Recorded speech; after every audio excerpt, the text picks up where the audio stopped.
किसी गांव में शंभू दयाल नाम का एक प्रसिद्ध ब्राह्मण रहता था। वह बहुत विद्वान था और लोग आए दिन उसे अपने घर में भोजन के लिए निमंत्रण देते रहते थे।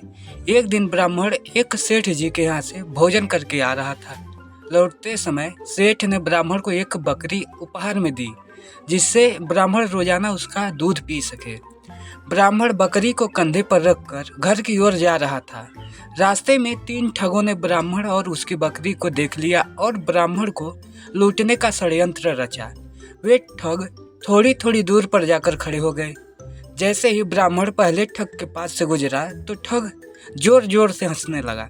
ब्राह्मण ने इसका कारण पूछा तो ठग ने कहा, महाराज, मैं पहली बार देख रहा हूँ कि एक ब्राह्मण देवता अपने कंधे के ऊपर गधे को लेकर जा रहे हैं।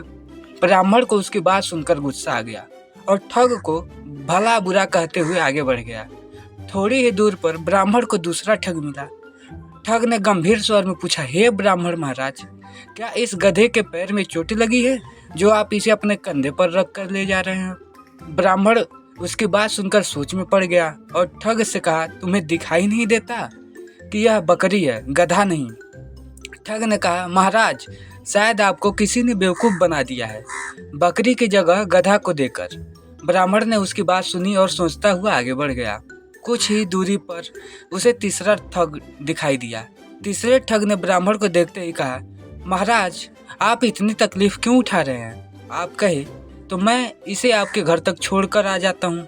मुझे आपका आशीर्वाद और पुण्य दोनों मिल जाएगा। ठग की बात सुनकर ब्राह्मण खुश हो गया और बकरी को उसके कंधे पर रख दिया। थोड़ी दूर जाने पर तीसरे ठग ने पूछा, महाराज, आप इस गधे को लेकर कहाँ से आ रहे हैं? ब्राह्मण ने उसकी बात सुनी और कहा, हे भले मानस, यह गधा नहीं बकरी है। ठग ने जोर देकर कहा, हे ब्राह्मण देवता, लगता है किसी ने आपके साथ छल किया है और गधा दे दिया। ब्राह्मण की सोच ने रास्ते में जो भी मिल रहा है बस एक ही बात कह रहा है।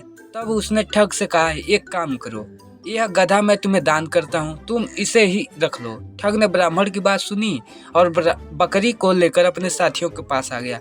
फिर तीनों ठग ने बाजार में उस बकरी को बेचकर अच्छी कमाई की और ब्राह्मण ने उनकी बात मानकर अपना नुकसान कर लिया। कहानी से सीख, किसी भी झूठे को अगर कई बार बोला जाए तो सच लगने लगता है। इसलिए हमेशा अपने दिमाग का उपयोग करें और सोच विचार कर ही किसी पर विश्वास करें।